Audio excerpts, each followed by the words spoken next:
안녕하세요. 반갑습니다. 비트코인 뉴스 팡입니다. 2022년 2월 3일 비트코인 뉴스 전해드리도록 하겠습니다. 도움이 되시다면 좋아요, 구독, 댓글 달아주시면 감사하겠습니다. 첫 번째 소식은 윌리 우가 지금 비트코인에 대한 전망을 내놨는데요. 이 비트코인 투심이 최악이다. 하지만 약세장은 아니다. 라고 언급을 했습니다. 비트코인 분석가이자 소프트웨어 회사인 이 하이퍼시트의 공동 설립자인 윌리 우는 이 온체인 지표에 따르면 비트코인이 피크 공포 수준을 보임에도 불구하고 베어 마켓이 아니다라고 진단을 했습니다. 지난 1월 3일에 이 팟캐스트에서 이 5개월 이상 비트코인을 매도하지 않은 다수의 장기 보유자가 약 4만 달러 영역에서 매도를 중단한 그 다수의 장기 보유자가 있고, 약 4만 달러 영역에서 매도를 중단한 이 트레이더, 그리고 꾸준한 축적 비율을 비트코인이 이 강세를 유지하는 주요 이유로 꼽았다고 합니다. 전체적으로 그러니까 장기적인 투자자들이 계속 늘어나고 있고, 트레이더도 이제 4만 달러 영역에서 매도를 중단을 한 것으로 지금 보여지고요. 그러니까 팔 만큼 팔았다는 거죠. 근데 뭐 추가적으로 하락을 하면 또 추가적으로 또 매도가 나올 수는 있겠죠.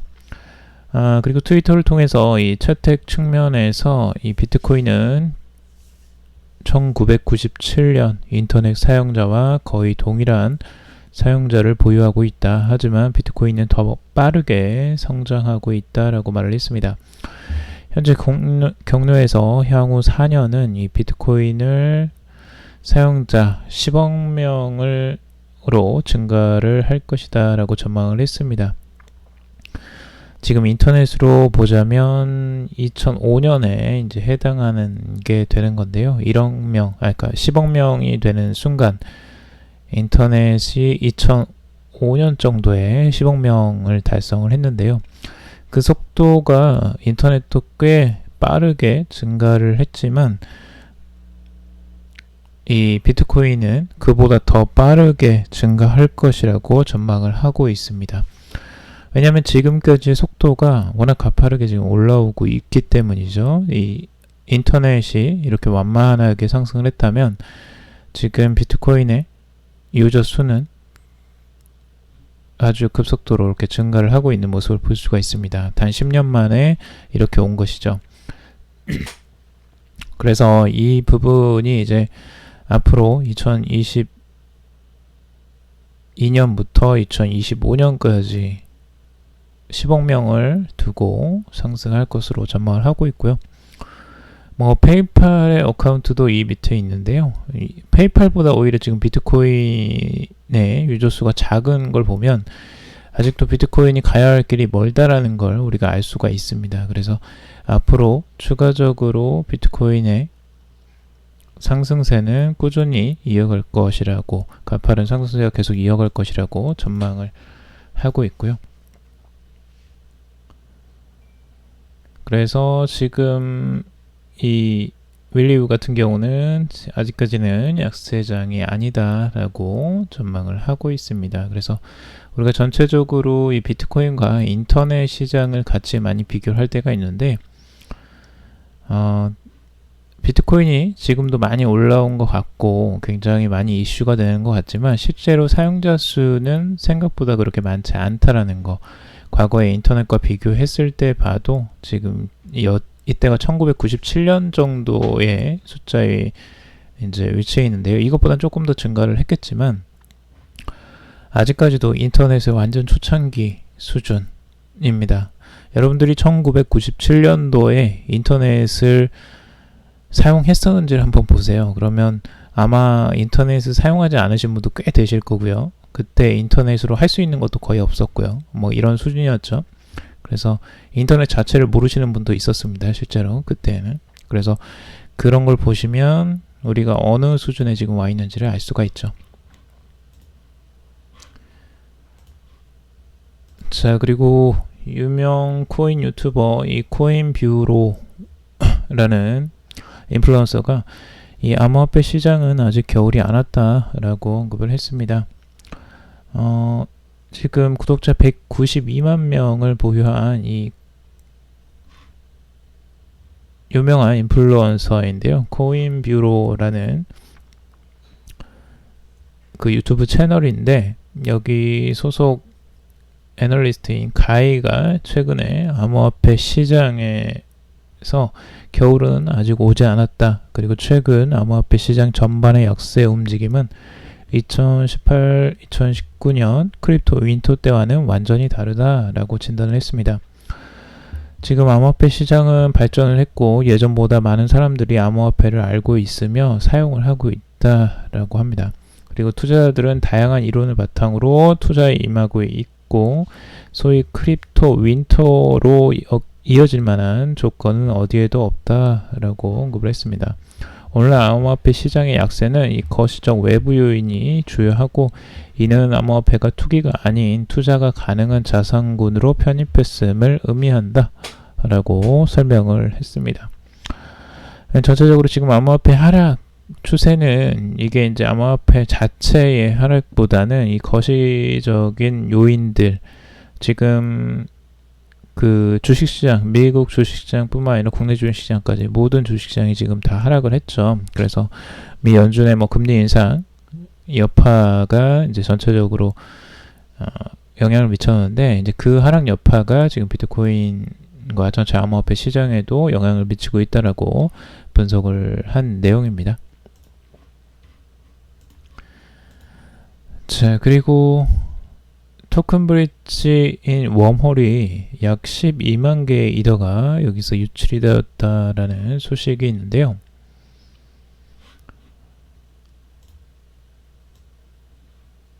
이 소식 전에 먼저 다른 내용 먼저 한번 살펴볼게요. 우선 이 애널리스트 이 저스틴 베넷이 3일 자신의 트위터를 통해서 비트코인 가격이 3만 달러 부근까지 하락하는 것을 기다리며 이 저점 매수를 기다리다가 기회를 놓칠 수 있다라고 언급을 했습니다.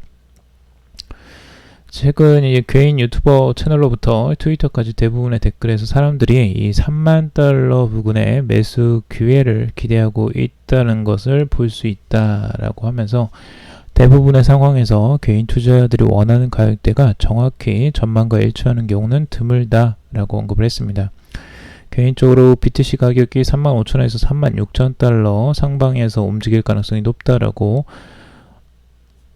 생각을 하고 있다고 했고요. 그리고 앞서 그는 시장은 모두가 예상하고 있을 때 붕괴하지 않는다, 그리고 아직 암호화폐 강세장은 끝나지 않았다라고 말한 바가 있습니다. 그래서 전체적으로 긍정적인 분석가들이 좀 많죠. 제가 오늘 준비한 것들이 대부분 긍정적인 전망들이 꽤 많고요. 3만 달러까지 이 저점을 보고 있는 경우가 꽤 많은데, 실제로 그렇게 저점을 그때 매수를 해야지 해놓으면 실제 그게 안 올 수도 있다라고 지금 언급을 하는 건데요. 뭐 올지 안 올지는 지켜봐야 되겠죠. 그래도 이제 이렇게 이제 보면 이제 안 올 수도 있기 때문에 이제 무조건 3만 달러를 찍으면 나는 사겠다라는 게 아니라, 어느 정도 지금 내려온 상태에서는 분할로 매수를 하겠다가 오히려 전략적으로는 좀 더 나올 수는 있겠죠. 아무것도 안 사고 그냥 올라가는 것보다는 그래도 사놓고 올라가는 게 낫고, 아니면 진짜 보수적인 투자자는 완전히 이제 회복된 상태에서 그냥 뭐 4만 달러 이상으로 이제 본격적으로 완전히 턴을 한 상태에서 들어가는 것도 나쁘지는 않습니다. 제가 보기에는 보수적으로 봤을 때는 뭐 조금 이제 하반에서 이제 뭐 매수를 하지는 못했겠지만, 추가적으로 어느 정도 반등이 제대로 나와준 상태에서 안정적으로 들어가는 것도 뭐 나쁘지는 않은 것 같습니다.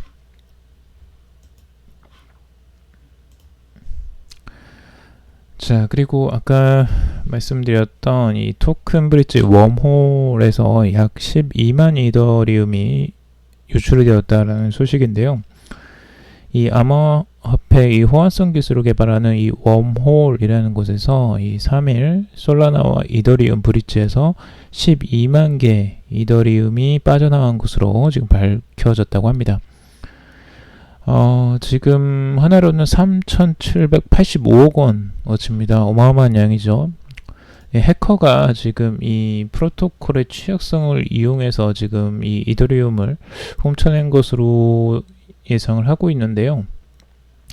웜홀은 이 3일에 공격을 조사하기 위해서 플랫폼을 유지보수 모드로 한다라고 하면서 여기에 이제 화이트 해커에 이제 도움을 요청하기도 했고요.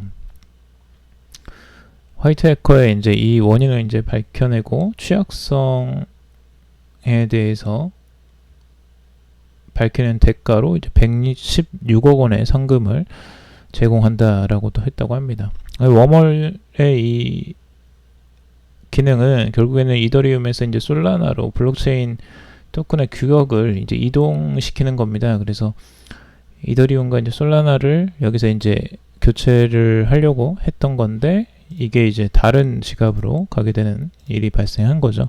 그래서 이게 굉장히 단기적으로 악재로 좀 작용을 하는 모습이기도 합니다. 암호화폐 시장 자체에도. 자, 그리고 암호화폐 데이터 분석 업체인 글래스노드에 따르면 여기 캐나다 퍼포즈 인베스트먼트가 운영하고 있는 이 퍼포즈 비트코인 ETF가 보유한 BTC 물량이 전날에 1054개 증가했다라는 소식입니다. 일 증가 수량으로서는 역대 최대 수치라고 하고 있습니다. 현재 이 퍼포즈 비트코인 ETF는 3286BTC를 보유하고 있다고 하고요. 근데 하루 만에 지금 1054BTC를 증가하는 모습이 최근에 나왔습니다. 그래서 지금 제가 여러 번 보여드렸지만 이 큰 고래들이 대부분 지금 비트코인을 늘려가는 모습들이 조금씩 나오고 있습니다. 분할로 계속 이렇게 매수를 하는 모습들이 최근에 계속 나오는 모습이고요. 그리고 갤럭시 디지털 CEO가 이 NFT 올해 암호화폐 웹3 시장을 주도한다라고 전망을 하기도 했습니다. 최근에 뭐 이런 내용들이 꽤 많은데 올해는 지금 NFT에 대한 관심도가 꽤 높을 것으로 보고 있고, 뭐 2021년에도 NFT가 굉장히 큰 성장이 이루어졌지만 아직 시작이라는 전망들이 많고요. NFT의 시장이 본격적으로 이제 기업들이 뛰어들고 있기 때문에 NFT 시장은 이 성장성이 가속화될 것으로 전망하는 전문가들이 꽤 많이 있습니다. 자, 그리고 이 미 국세청에서 이 판매되지 않은 스테이킹 암호화폐를 소득으로 과세하지 않을 가능성이 나왔다고 합니다. 미 국세청은 이 암호화폐 제조자와 채굴자들의 이익을 위해서 팔리지 않은 토큰에 세금을 부과하지 않은 것으로 보인다라는 기사인데요. 이 내슈빌 부부가 있는데 지난 5월에 이 지분증명 프로토콜을 통해서 획득한 토큰이 있는데 이 부분이 지금 이제 세금을 부과해야 되느냐 안 해야 되느냐에 대해서 이런 부분에 이제 법적 공방이 있었나 봐요. 근데 이 세금 처리를 하는 부분에 세금 환급 반환을 해주겠다라고 국세청에서 그 제안을 했다고 합니다. 이렇게 되면 이제 실질적으로 그 토큰의 스테이킹으로 인해서 발생된 수입 자체에 대해서 바로 이제 그 세금을 물리는 게 아니고 여기에서는 이제 이렇게 좀 변환을 시킬 것 같아요. 실제 이걸 판매를 하거나 아니면 이제 교환을 했을 때 그때 이제 세금을 물리는 거죠. 그러니까 스테이킹이나 뭐 채굴로 얻어진 그때의 그 세금을 물리는 게 아니고요. 그러니까 세금 과세 시점이 좀 달라지는 거죠. 그래서 그런 부분이 지금 이 국세청에서 나오는 부분이라 미 국세청에서 나오는 부분이라 아무래도 이게 이제 뭐 국내에도 영향을 미칠 가능성들이 있어 보이고요. 그래서 이런 부분을 좀 주목해 봐야 될 것 같습니다. 앞으로 국내 세금 이슈도 앞으로 계속 있기 때문에 이런 부분을 좀 살펴봐야 될 것 같고, 뭐 대선 후보들이 대부분 지금 5천만 원까지의 그 과세를 하지 않겠다라는 이제 공약들이 나오고 있는데, 그건 한번 지켜봐야 될 것 같고요. 그래서 이런 부분들도 뭐 긍정적이라고 볼 수가 있겠죠, 단기적으로는. 그래서 이런 부분, 세금에 대한, 과세에 대한 부분들이 조금 암호화폐에 긍정적인 유리한 입장이 많이 나오기를 좀 기대를 해봅니다. 그래야지 더 활성화가 될 것으로 보여지고, 활성화가 돼야지 또 더 많은 세금들도 국가에 더 납부가 되지 않을까 하는 생각이 드네요. 자, 오늘 여기까지 정리를 해봤습니다. 여러분들 도움이 되셨길 바라고요. 도움이 되셨다면 좋아요, 구독, 댓글 달아주시면 감사하겠습니다. 투자에 관련된 정보들 참고사항일 뿐이고 조언이 아니니 투자하실 때 여러분들 스스로 꼭 판단하시고 결정하시기 바라겠습니다. 금요일도 방송 들어주셔서 정말 감사합니다.